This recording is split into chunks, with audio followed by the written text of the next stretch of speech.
In October 1347, 12 Genos trading ships sailed out of the Black Sea and pulled into the Sicilian port of Messina. The people on the docks expected spices and silks. Instead, they found a ghost ship. Most of the sailors were dead. Those still clinging to life were covered in black boils that oozed blood and pus. The Sicilians forced the ships out of the harbor, but it was too late. The great mortality had arrived. For the next 5 years, Europe would become a graveyard, and the foundations of human civilization would be shaken to the core. To the medieval mind, this wasn't a biological event, it was the apocalypse. They called it the pestilence. It moved faster than a horse could gallop. In Florence, 60,000 people died in a single summer. In Avignon, the Pope was forced to sit between two massive fires to keep the air pure. They blamed the alignment of the stars, they blamed poisoned wells, and they blamed the wrath of God. But the real killer was invisible, hitching a ride on the backs of fleas and the rats that followed human hunger. As the death toll climbed, the thin veil of society began to tear. Chroniclers of the time wrote that fathers abandoned sons,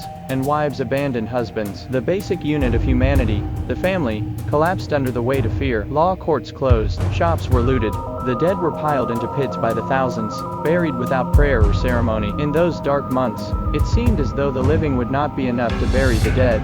This trauma birthed a new culture, the macabre. Art became obsessed with the equality of the grave.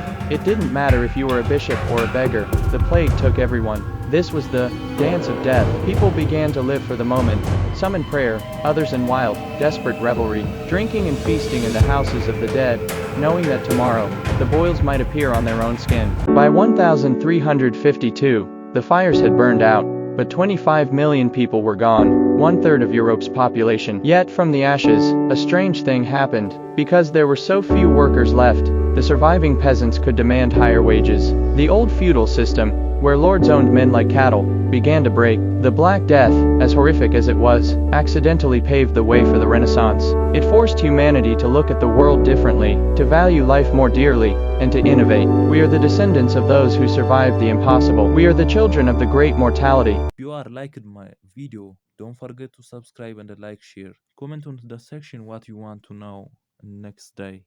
Subscribe and thanks for watching.